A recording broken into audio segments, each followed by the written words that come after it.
거짓 평강을 전하는 자를 경계하십시오. 이러한 큐티 제목으로 말씀을 나누도록 하겠습니다. 예루살렘 성읍이 성전을 비롯한 모든 남유다의 중요한 부분들, 백성들의 가옥들 다 어려움을 당할 것이다. 결국 바벨론에게 남유다는 멸망하고 말 것이다. 이게 하나님의 뜻이잖아요. 근데 우리가 나눈 것처럼 궁중에서 왕들에게 아첨하고 자신들의 기득권을 놓지 않으려고 오늘 본문에 중점적으로 이야기하는 것처럼 거짓 선지자들이 있단 말이죠. 하나님이 그들에게 징계를 반드시 하시겠다라고 하는 메시지를 오늘 강력하게 하고 있는 거예요. 하나님은 예레미야나 오늘 저자인 에스겔이나 그 전에 있었던 이사야에게 반드시 남유다가 우상 숭배하고 행음하고 도덕적으로 타락하면 멸망할 것을 예언하셨고, 그 멸망은 바벨론이라고 하는 이방 나라에게 멸망을 당할 것이고 포로로 끌려가서 금방 쉽게 돌아오지 않는다. 돌아오는 것은 분명하지만 회복을 명하셨지만 그것은 1, 2년이 아니라 한 세대가 훨씬 지나가는 70년이라고 하는 엄청나게 긴 시간 속에서 어려움을 당할 것을 분명히 이야기했단 말이죠.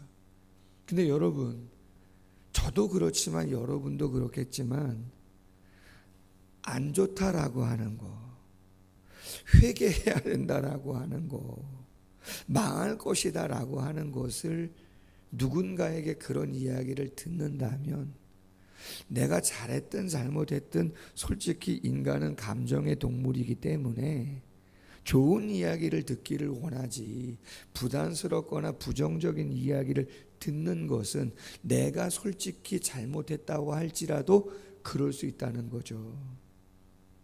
짤이라고 하나요?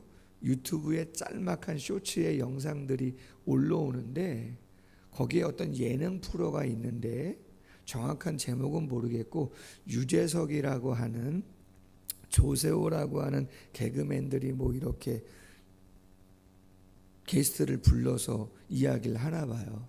근데 무슨 상황인지는 모르겠고 어린아이 2명이 한 뭐 대여섯 살 되는 여자아이하고 한 중학교 한 1, 2학년쯤 돼 보이는 여자아이하고 인터뷰를 해요. 근데 그 인터뷰를 하는데 뭐라고 말하냐면 잔소리하고 조언하고 차이가 뭐냐고 물었어요. 그랬더니 그 중학교 여자아이가 정확한 표현은 기억이 안 나지만 이렇게 얘기했어요. 잔소리는 기분 나쁜 거고 조언은, 충언은 더 기분 나쁜 거라고. 재밌죠 여러분, 표현이. 그 중학교 여자아이가 제가 빵 터졌어요. 잔소리는 기분 나쁠 수 있다. 그러나 부모님들의 사랑으로 잘 되게 하려고 하는 것이 잔소리고, 조언은 정말 사랑하는 마음으로 고민하고 고민하다가, 그쵸? 그 길로 가면 안 되겠으니까, 그런 모습으로 있으면 안 되겠으니까 정말 용기를 내서 한마디 정말 해주는 게 조언이고 충고 아니에요? 근데 그 여자아이의 정말 순수한 마음이겠죠. 그거 뭐 거짓 아니겠죠. 그래서 빵 터졌는데 잔소리는 기분 나쁜 거고 조언은 더 기분 나쁘다는 거예요. 자존심 상한다는 얘기겠죠. 그렇지 않아요? 자존심 상한다는 거죠. 똑같단 말이에요. 누구나. 시드기야 왕 똑같습니다. 방백들 똑같습니다. 백성들 말하면 뭐합니까? 똑같습니다. 내가 하고 싶은데 하지 못하고 그것에 누군가가 무언가 태클을 건다? 여러분, 그거 쉬운 일이 아닙니다. 그리고 그 가운데서 내가 누리는 게 있다 보니까 그걸 포기하기가 너무 어려운 것이죠. 내가 이 이야기를 했을 때 절대 왕권인데 시드기야가 어떻게 할 것인가? 저 힘있는 방백들이 나를 어떻게 할 것인가? 여론이 어떻게 흘러갈 것인가? 여러분, 정치하는 사람들 보세요. 꼭 잘못됐다는 얘기가 아니라 뭐가 제일 많이 신경 쓰이는 거예요? 그분들이요? 여론이죠. 장관을 임명했다고 해도 이런저런 여러 가지 청문회에서 자격이 있느냐 없느냐 이야기 나올 때 최고 권력자가 임명을 했음에도 낙마하는 이유, 가장 대표적인 이유가 뭡니까? 여론 아닙니까? 정말 법적으로 하자가 없는 것에도 불구하고 그것이 민심을 거슬린다? 쉽지 않다 말이죠. 왜 거짓 선지자가 있을 수밖에 없느냐? 그런 여론 이유가지 속에서 거짓 예언을 하는 거죠. 특징이 뭐예요? 세 가지예요. 오늘 본문 말씀 3절 말씀에 말합니다. 보지도 않았는데 자기 마음대로 그냥 예언하는 거예요. 하나님이 계시를 말씀을 주시지 않았는데 자기가 그냥 이야기해 놓고 누구 말씀이라고 이야기한다고요? 하나님이 자신에게 이야기한 것처럼 이야기한다는 거예요. 쉽게 말하면 기록된 66권 성경에 있는 내용이 아닌데도 자기가 그냥 하고 싶은 말을 하나님의 말씀처럼, 성경에 있는 말씀처럼 그냥 대놓고 하는, 참 황당하죠. 두 번째는 6절과 8절과 9절에 중복돼서 나오는 표현이 뭐예요? 허탄한 묵시를 보고 거짓 것을 가지고 점을 친다는 거예요. 허탄한 묵시는 천사를 가장한 악령을 통해서 받은 거예요. 대표적인 게 뭐예요? 사울 왕이 선지자들을 통해서 메시지가 없잖아요. 사무엘도 죽은 후에 전쟁이 오는데 답답하잖아요. 그래서 어디에 가요? 엔돌에 신접한 여인을 찾아가잖아요. 그래서 사무엘을 불러달라 그러잖아요. 사무엘의 형상이, 그죠? 죽은 자가 살아나는 것처럼 보여준단 말이죠. 학자들은 진짜 사무엘이냐? 그럴 수가 없다는 거죠. 천사를 가장한, 사무엘을 가장한 악령의 모습을 보여주면서 미혹하고 있는 거라는 거죠. 고대 사회의 점을 뭐로 봅니까? 거짓점이라고 표현했는데 동물의 간이나 쓸개의 상태를 보고 점을 쳐줘요. 물 위에 뜨는 기름의 모양이나 막대기나 화살촉을 던져가지고 떨어지는, 그래서 가끔 TV나 영화 같은 데 보면 무당들이 말이죠, 그 좁쌀인가요? 그거 이렇게 쫙 흩어가지고 그거 보고 뭐 어쩌고 저쩌고 얘기하잖아요. 어쩌면 사탄이 존재하고 귀신을 통해서 그러한 것들을 할 수도 있겠죠. 요한계시록뿐만 아니라 여러 가지 성경의 말씀을 종합해 보면 사탄도 기적을 행합니까? 안 합니까? 행한다고 돼 있단 말이에요. 왜? 영적인 존재고 인간보다 능력이 많기 때문에 하나님의 허용 속에서 되어지는 것이지만, 허용적인 섭리 속에서 하나님이 그러한 것을 관가하시는 거겠지만, 그럼에도 불구하고 그들이 능력을 행한단 말이죠. 근데 그거에 절대적으로 맹신하고 종속되다 보면 어그러진 길을 갈 수밖에 없는 것인데, 거짓 선지자들이 그런 악령의, 사단의 하수인의 역할을 하게 되어지는 모습들을 보게 된다 이 말이죠. 마지막 세 번째로는 10절에 보면 평강이 없는데 평강이라고 선포한다는 거죠. 전자의 말씀을 드린 것처럼 지금 바벨론이 1차, 2차 침략해 왔고 포로로 끌려간 사람들도 많고 왕들도 그런데 이제 몇 년 안 있으면 정말 멸망이 되어질 것인데도 불구하고 그걸 다 잠재우고, 아니다, 잘하고 있다, 평강이다, 문제없다, 그렇게 립서비스를 계속 한단 말이에요. 이게 거짓 선지자들의 특징이다. 이들을 가리켜 뭐라고 말씀했냐면 2절에 보니까 황무지에 있는 여우 같다 그렇게 표현합니다. 4절에 황무지에 있는 여우 같다. 아가서 2장 15절 말씀을 보니까 포도원을 허무는 여우, 작은 여우를 잡으라. 포도원을 허는 작은 여우를 잡으라. 여우는 사람이 없는 틈을 타서 울타리를 허물고 포도원과 농작물에 해를 입히는. 여러분, 우리 여기 교회 주위에 보면 밭들이 있잖아요. 그 밭 주위에 뭐가 쳐져 있죠? 그물 같은 거 많이 쳐져 있잖아요. 산이 있다 보니까, 산이 조금 깊다 보니까 고라니라든가 멧돼지도 있다는데, 저는 고라니는 저희 교회 마당에서 요새는 많이 못 봤지만 개척 초기에는 쌍으로 나와 있는 고라니도 봤습니다.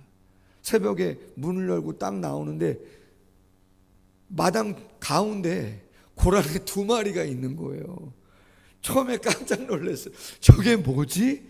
봤더니 고라니가 2마리가 마당에 있는 거 있죠.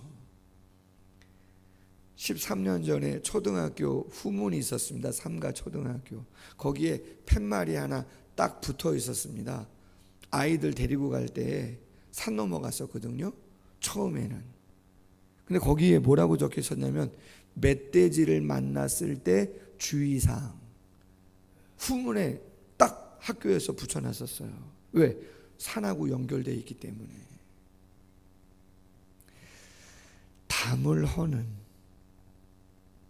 그러한 여우와 같은 그러한 자가 누구라고요? 거짓 선지자다 말이에요. 지금 민족의 담이 허물어져 있고 어려움이 되어 있는데 그 담을 세우기는커녕 경계심을 갖게 해도 지금 시원찮을 판에 담을 다 헐어버리는 여우와 같은 거짓 선지자들 책망하고 계시는 거죠. 그러므로 어떤 징계를 받는다는 거예요? 9절 말씀에 보면 다시는 백성의 공회에 들어오지 못하고 호적에서도 기록되지 못하고 이스라엘 땅에도 들어오지 못한다. 하나님의 언약 백성이 누릴 그 혜택들 다 잃어버리게 되어진다. 당신의 백성으로 여기지 않겠다, 그런 거죠. 그리고 10절 이하에 보면 회칠한 자와 그 담은 다 무너질 것이라는 거죠. 회칠한 무덤, 누구라고 이야기했죠? 예수님께서 마태복음 23장 27절에 보면 이렇게 말씀하죠. 화했을진저 외식하는 서기관들과 바리새인들이요 회칠한 무덤 같으니 겉으로는 아름답게 보이나 그 안에는 죽은 사람의 뼈와 모든 더러운 것이 가득하다. 바리새인과 서기관에게 회칠한 무덤이라 그랬는데 오늘 본문에 나오는 구약의 거짓 선지자들도 담에 회를 칠하고 있는 자들이다. 회를 왜 칠하느냐? 클릭이 갔는데 거기를 땜빵하는 거예요. 이게 보수의 개념이 아니에요. 오늘 본문은 그럴 수 있죠? 보수의 차원에서. 근데 오늘 본문의 말씀은 보수의 차원이 아니고 뭐예요? 눈가림이다, 이 말이에요. 그런 의미가 많은 거예요.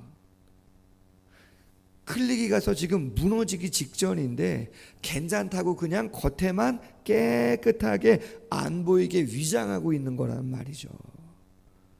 하나님이 그걸 누구보다 잘 하신단 말이에요. 그래서 어떻게 한다는 거예요? 폭풍을, 큰 우박덩이를 완전히 쏟아 붓겠다는 거예요. 그럼 어떻게 되겠어요? 그 충격에 당연히 그냥 무너지고 마는 것인데 거짓 선지자들과 그렇죠, 이스라엘 자체가 그렇게 무너지겠다라고 이야기를 하고 있는 것이죠. 결론이 15절이죠. 내 노를 담과 회칠한 자에게 모두 이루고 담도 없어지고 칠한 자들도 없어졌다. 이스라엘도 거짓 선지자들도 다 멸망한다. 영적인 교훈을 몇 가지 짧게 나누면 첫 번째는 시대가 어두울수록 거짓 선지자가 많아지겠어요? 적어지겠어요? 많아진단 말이에요. 예수님도 그렇게 말씀하셨어요. 마태복음 24장 4절 이하 마지막 시대에 많은 사람이 예수의 이름으로 내가 그리스도라고 많은 사람들을 미혹할 거다. 거짓 선지자가 많이 나타날 거다. 두 번째는 인생을, 말씀을 자기 뜻대로 살아가는 자들. 말씀의 기준이 분명히 있는데 말씀을 막 바꿔요.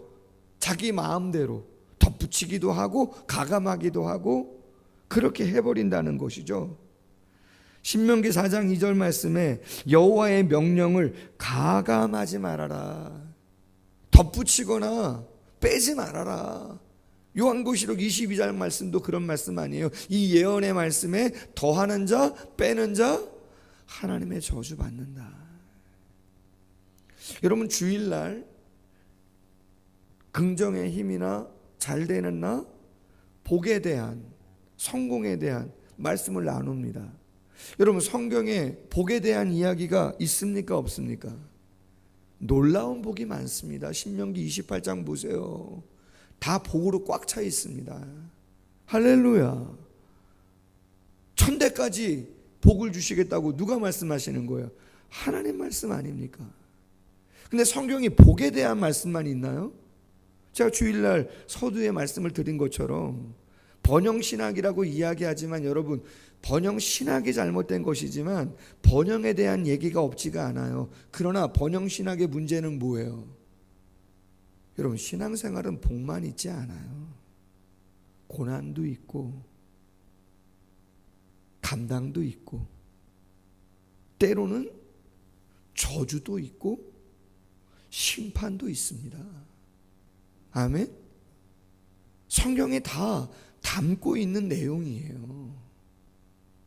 위로가 필요한 자 위로해 줘야죠. 격려가 필요하면 격려해 줘야죠. 책망이 필요하다? 여러분 책망해야죠. 아멘. 어제 어느 목사님이 짧은 영상을 보는데 그런 말씀하세요. 신앙생활이 뭘까? 당신이 생각했더니 회개의 삶이라고 생각한다는 거예요. 회개는 필연이라는 거죠. 왜요? 우리 안에 죄성이 있다는 거예요. 그렇기 때문에 그 죄성을 내가 인정하고 정말 하나님 앞에 내가 어떻게 바로 서야 할까 늘 회개하며 눈물로써 하나님 앞에 가고자 하는 그 마음이 없다면 내가 신앙생활을 제대로 하고 있는 게 아니다라고 당신이 이야기를 하시더란 말이에요. 그런 류의 말씀을 제가 많이 공감했어요. 정말 그런 거다. 그럼 여러분 회개를 어떻게 합니까? 말씀을 묵상할 때, 설교를 들을 때 설교자가 당연히 그런 말씀을 누구를 타켓을 두고 하는 건 아니지만 이렇게 본문을 읽다가 강해를 하다가 그런 본문이 나오면 당연히 그런 말씀에 우리의 삶을 비추어 봐야겠죠. 평강 속에서도 잘 하고 계셔도 그런 말씀을 묵상할 수가 있는 것이고 때로는 잘 하지 못하는 경우에도 복에 대한 말씀을 본문 속에서 나눌 수가 있어요. 그래서 우리 모두는 말씀을 대할 때 치우침이 없이 영적인 균형 속에서 그 말씀들을 같이 살펴봐야 되는 것이죠. 아멘. 중요한 것이죠. 책망과 경고가 없는 설교는 대적 앞에 무너지는 성벽을 방치하는 것이 되고 만다라고 하는 거죠. 잠언서 27장 5절이야 면책은 숨은 사랑보다 나으니라 친구의 아픈 책망은 충직으로 말미암는 것이나 원수의 잦은 입맞춤은 거짓에서 난 것이니라. 아멘. 그러므로 오늘 거짓 선지자에게 하시는 이 충고의 메시지가 우리의 영적 생활에 기준을 다시 한번 영적 생활의 균형을 다시 한번 생각해 보게 하는 말씀이 되기를 소원합니다. 당연히 행복하고 성공하고 복을 받으면 귀하죠. 분복이죠. 그러나 성경은 복 말고 그렇죠. 책망과 또 심판도 경계의 말씀도 우리에게 이야기하고 있는 것이죠. 제 자신 또한 또 우리 성도님들 또한 어떤 말씀에 다시 한 번 더 서야 되는가를 깊이 묵상할 수 있는 복된 시간 되기를 주의 이름으로 소원합니다. 기도하겠습니다. 하나님 아버지 감사합니다.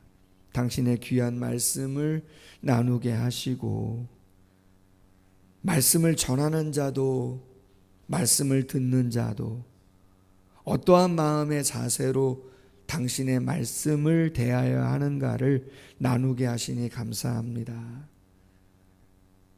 하나님이 우리를 사랑하는 그 사랑 바뀌지 않습니다. 긍휼히 여기시는 마음도 바뀌지 않습니다. 그러나 사랑하고 긍휼히 여기는 그 마음의 중심에는 당신과 함께하고자 하는 간절함이 분명히 있을 것입니다.